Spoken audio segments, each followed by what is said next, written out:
ہنسانا، کسی کے لیے دعائیں مانگنا یہ بالکل ناجائز حرام ہے۔ اب آپ اللہ سے یہ دعا مانگیں کہ اللہ جو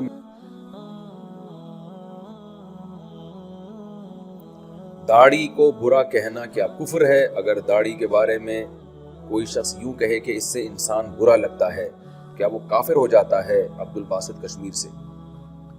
دیکھیں یہ جملہ تو کفریہ ہے، سنت ہے، اس کا کوئی پورا مذاق اڑانے والی بات ہو گئی۔ تو احتیاط اسی میں ہے کہ اگر کسی نے ایسا جملہ کہا ہے تو وہ ایمان کی بھی تجدید کرے اور نکاح بھی احتیاطاً دوبارہ پڑھے۔ تو یقینی طور پہ تو نہیں فتویٰ دیا جا سکتا کیونکہ اس کے دل میں کیا ہے، کس نیت سے وہ کہہ رہا ہے، لیکن بہرحال یہ جملہ خطرناک بہت ہے۔ تو اس لیے ایسی صورت میں احتیاط یہی ہے کہ وہ دوبارہ کلمہ پڑھے اور اللہ سے استغفار بھی کرے، اور اگر نکاح ہے تو احتیاطاً دوبارہ نکاح بھی پڑھائے۔ دل رکھنے کے لیے جھوٹ بولنا، کیا کسی کا دل رکھنے کے لیے ہم جھوٹ بول سکتے ہیں؟ بنت حوا لاہور سے۔ نہیں جی، جھوٹ بولنا جائز نہیں ہے۔ البتہ کسی کا دل رکھنے کے لیے توریہ کرنا جائز ہے۔ توریہ کا مطلب یہ کہ آپ کوئی بات کریں اور آپ کی نیت کچھ اور ہو اور سامنے والا اس کا مفہوم کچھ اور لے رہا ہو، اس طرح گول مول بات جس کو ٹوپی کرانا کہتے ہیں، تو اس طرح کی تو چیزوں کی گنجائش ہے، جھوٹ بولنا جائز نہیں ہے۔ بیوی کو مہر نہ دیا ہو تو وہ زنا کے حکم میں ہے۔ یہ جو میں نے کہا نا مسلمان کے کسی معاملے میں بھی، معاملے کا مطلب یہ نکاح وغیرہ میں گواہ نہیں بن سکتا۔ بعض کنڈیشن ایسی ہوتی ہیں جس میں غیر مسلم گواہ بن سکتا ہے، لیکن وہ بہت کم احکام ایسے ہیں، اس کی بھی ڈیٹیل میں جانے کا موقع نہیں۔ آپ نے نکاح کے بارے میں پوچھا ہے تو نکاح میں بہرحال غیر مسلم گواہ نہیں بن سکتا۔ بیوی کو مہر نہ دیا ہو تو وہ زنا کے حکم میں ہے۔ کیا یہ حدیث صحیح ہے کہ آپ صلی اللہ علیہ وسلم نے فرمایا جو بندہ نکاح کرے اور مہر دینے کی نیت نہ ہو تو وہ اپنی بیوی سے زنا کر رہا ہے؟ صاحب عالم یو پی سے۔ نہیں جی، ایسا نہیں ہے، اگر بیوی کو مہر نہ دیا ہو تو بیوی سے ہم بستری زنا نہیں کہلاتی، نکاح تو ہو گیا بس، تو بیوی بیوی ہے۔ ہاں یہ ضرور ہے کہ جب تک شوہر نے مہر نہ دیا ہو، بیوی کو یہ حق حاصل ہے کہ وہ شوہر کو قریب آنے سے روک دے۔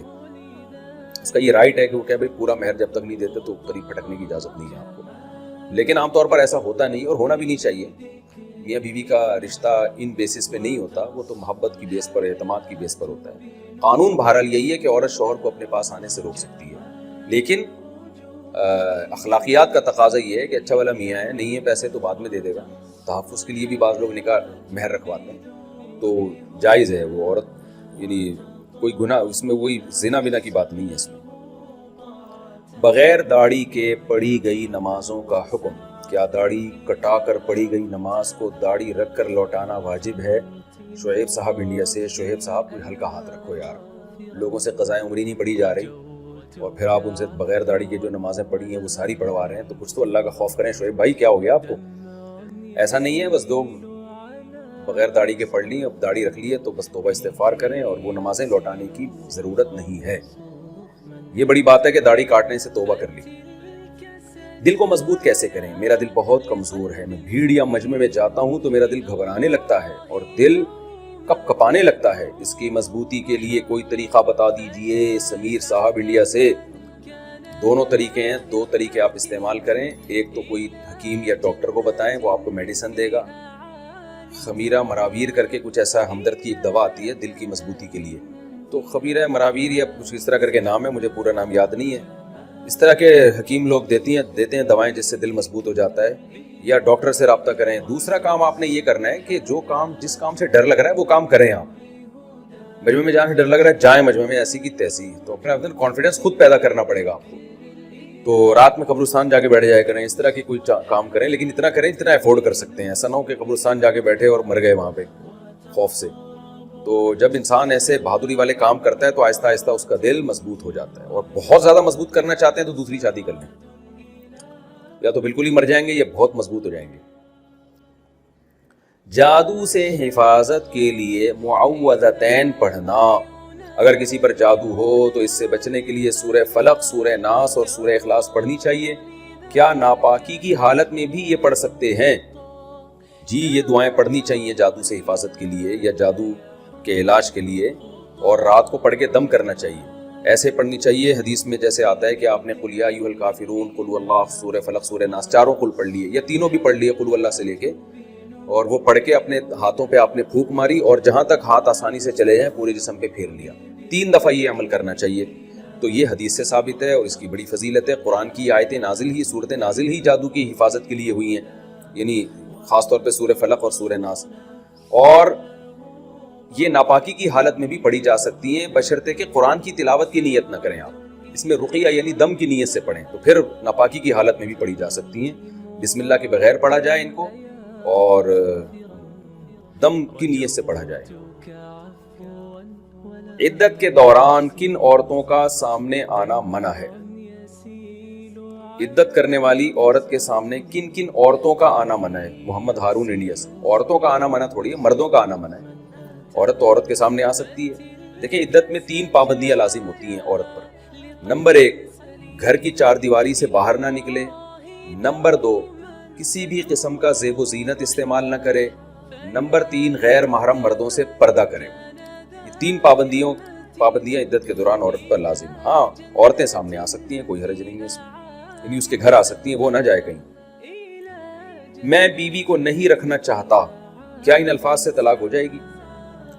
اگر میاں لڑائی کے دوران اپنی بیوی سے کہے کہ میں اس کے گھر والوں کو فون کرتا ہوں تاکہ وہ اس کو لے جائے، میں اس کو رکھنا ہی نہیں چاہتا، اس جملے کو 1 دفعہ 2 دفعہ دہرا دے مگر بعد میں کہے کہ اس جملے سے طلاق کی نیت نہیں تھی، تو کیا اس کا کیا حکم ہوگا؟ نہیں جی، اس سے طلاق واقع نہیں ہوتی. یہ میں نہیں رکھنا چاہتا یا اس کو لے جاؤ، یہ اس سے طلاق واقع نہیں ہوتی. نکاح کے بعد پرانی محبت کے لیے دعا مانگنا. اگر کسی لڑکی کا نکاح ہو گیا ہے لیکن رخصتی نہیں ہوئی، وہ نکاح سے پہلے کسی اور سے محبت کرتی تھی، اب کیا نکاح کے بعد وہ تہجد میں اٹھ کر اس پہلے لڑکے سے شادی کے لیے دعا مانگ سکتی ہے؟ تحریم صاحبہ کراچی سے. نہیں مانگ سکتی، حرام ہے، ناجائز ہے. آپ نے اپنی مرضی سے جب ہاں کر دی ایک دفعہ، یا تو ہاں ہی نہ کرتی، جب کر دی ہے تو پھر عورت کے لیے بڑی بے وفائی ہے کہ وہ اپنے شوہر کے علاوہ کسی اور کو دل میں بسائے. نبی صلی اللہ علیہ وسلم نے فرمایا اگر کسی کو سجدے کی اجازت ہوتی تو میں عورت کو حکم دیتا کہ شوہر کو سجدہ کرے، اگر اجازت ہوتی، لیکن اجازت نہیں ہے اللہ کی طرف سے. تو بہت بڑا حق ہے شوہر کا، اس کے علاوہ کسی کو دل میں جگہ دینا، بسانا، کسی کے لیے دعائیں مانگنا، یہ بالکل ناجائز، حرام ہے. اب آپ اللہ سے یہ دعا مانگیں کہ اللہ جو میرے دل میں کسی کی محبت تھی وہ محبت اب میرے دل میں اپنے شوہر کے لیے پیدا کر دے، جو میرا ہے مجھے اس کا بنا دے، تاکہ وہ سارے جذبات آپ کے شوہر کے حق میں ہوں جائیں. یہ دعا مانگنی چاہیے، پرانے والے کو بھول لیں آپ. حضور پر سلام بھیجنے کا کیا طریقہ ہے؟ رسول اللہ صلی اللہ علیہ وسلم پر سلام بھیجنے کا طریقہ بتا دیں. جیسے درود بھیجنے کے لیے ہم درود شریف پڑھتے ہیں، تو سلام بھیجنے کے لیے ہم کیا پڑھیں؟ عائشہ صاحبہ دیکھیں، سلام کا بھی وہی طریقہ ہے جو درود کا ہے. اللہم صلی علی محمد وعلی آل محمد کما صلیت علی ابراہیم وعلی آل ابراہیم انک حمید مجید. اچھا، اس میں تو سلام کے الفاظ نہیں ہیں. صلی اللہم وبارک وسلم علی عبدک ورسولک، یہ والے درود میں سلام کے الفاظ نہیں ہیں. صلی اللہم، اے اللہ تو نبی پر درود بھیج، وبارک برکتیں بھیج، وسلم اور سلام بھیج. یہ والا درود پڑھ لیں گے تو اس میں سلام بھی چلا جائے گا. اور اتحیات میں جو ہے السلام علیکہ ایھا النبی ورحمۃ اللہ وبرکاتہ، نماز میں سلام بھیجنے کا یہ طریقہ ہے اتحیات میں. تو یہ جو درود ہے نا، صلی اللہم وبارک وسلم علی عبدک ورسولک محمد وعلی آلہ وصحبہ اجمعین، یہ طریقہ ہے سلام بھیجنے کا. اور اس کے علاوہ بھی بہت سارے درود شریف ہیں جن میں درود اور سلام دونوں الفاظ ہیں، دونوں طرح سے وہ تمام درود آپ یاد کر سکتی ہیں. پریشانی کے وقت مزاروں پہ جانا. گھر میں کوئی بھی پریشانی ہوتی ہے تو ہم مولانا کے پاس یا مزاروں میں جاتے ہیں اور وہ تعویذ دیتے ہیں، تو کیا کسی بڑی پریشانی میں ان کے پاس جانا صحیح ہے؟ بشرا صاحبہ انڈیا سے. پریشانی میں مسجد میں جائیں، اللہ سے دعا مانگے. اگر آپ خاتون ہیں تو گھر میں مصلی بچھا کے اللہ سے دعا مانگے. اس کے علاوہ کوئی آپ کی پریشانی حل نہیں کر سکتا، نہ کوئی مولانا حل کر سکتا ہے، نہ مزار پہ تو جانا بالکل حرام ہے پریشانیوں کی نیت سے. یہ تو شرک پھیلنے کا ذریعہ ہے، یہ تو بالکل کبیرہ گناہ ہے کہ مزاروں پہ جانا اس نیت سے کہ ہماری پریشانیاں وہاں حل ہو جائیں گی. سخت گناہ کی بات ہے. اللہ تعالیٰ ہے جو پریشانیوں کو دور کرتا ہے. جب پریشانی آئے 2 رکعت پڑھے، مصلی بچھا کے اللہ سے دعا مانگے، اللہ پریشانی انشاءاللہ دور کر دے گا. ہاں کسی سے مشورہ لینے کے لیے کسی مولانا کے پاس جانا ہے یا دعا کرانے کے لیے جانا ہے تو ایک الگ بات ہے. تو مولانا لوگ دعا تو کر سکتے ہیں، آپ کی پریشانی دور نہیں کر سکتے، نہ کوئی بزرگ دور کر سکتا ہے پریشانی. ہاں کوئی مشورہ دے سکتا ہے، جیسے کسی نفسیاتی ڈاکٹر سے مشورہ لے لیا آپ نے، یا کسی مولانا سے مشورہ لے لیا کہ ایسی پریشانی میں آپ کا مشورہ کیا، وہ ایک الگ چیز ہے. باقی پریشانی حل کرنا اللہ کا کام ہے، تو اللہ کے پاس جایا کریں، اللہ سے دعا مانگا کریں. جس کے پاس آپ پریشانی حل کرنے جائیں گے ہو سکتا ہے وہ آپ سے زیادہ پریشان بیٹھا ہوا بیچارہ. مسلم خاتون کا ہندو مرد سے نکاح. ہمارے ہندوستان میں کئی ساری عورتیں غیر مسلموں کے ساتھ شادی کر کے مرتد ہو رہی ہیں، برائے مہربانی ان کے لیے آپ کوئی پیغام بھیج دیں۔ سلطان خان بنگلور انڈیا سے۔ قرآن و حدیث میں اللہ نے اس بات کو واضح بیان کیا ہے، لا تنکحوا المشرکین حتی یؤمنوا، مسلمان عورت کو حکم دیا ہے کہ کسی مشرک مرد سے نکاح نہ کریں جب تک وہ ایمان نہ لے آئے۔ ولا تنکحوا المشرکات حتی یؤمنن، مشرک عورتوں کا نکاح بھی نہ کرائیں جب تک کہ وہ مسلمان نہ ہو جائیں۔ تو نہ مسلمان مرد کسی ہندو لڑکی سے شادی کر سکتا ہے، نہ کوئی ہندو مرد نہ کوئی مسلمان عورت کسی ہندو مرد سے شادی کر سکتی ہے۔ کبیرہ گناہ ہے، نکاح ہی نہیں ہوگا، ساری زندگی زنا کا عذاب آئے گا، زنا کا جو ہے نا گناہ ملے گا۔ تو یہ بالکل حرام ہے، ناجائز ہے، اس سے بچنا لازم ہے۔ اگر کسی کو زنا کرنے کا شوق ہے تو پھر وہ زنا پہ نکاح کا لیبل نہ لگائے، وہ شادی کا لیبل نہ لگائے، وہ زنا کو زنا سمجھ کے کرے تاکہ اس کو سزا ملے۔ اگر آپ اس پہ شادی کا لیبل لگا دیتے ہیں زنا پہ تو یہ ڈبل جرم ہے، ایک تو آپ زنا کر رہے ہیں، دوسرا آپ اسلام کو چینج کر رہے ہیں، آپ شریعت کے حکام کی دھجیاں اڑا رہے ہیں۔ تو مسلمانوں کو چاہیے اس بارے میں اللہ سے ڈرے، اللہ کے غضب سے ڈرے۔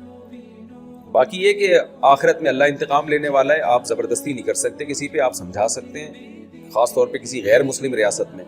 مسلم ریاست ہے تو پھر حکومت پر لازم ہے کہ ایسے لوگوں کو سزا دے، غیر مسلم کنٹری ہے تو گورنمنٹ تو نہیں دے گی سزا، تو کوئی بھی نہیں سزا دے سکتا۔ پھر آپ کا کام ہے سمجھا دینا، آگے اللہ ہے حساب لینے والا، اللہ کے سپرد کر دینا چاہیے۔ آخرت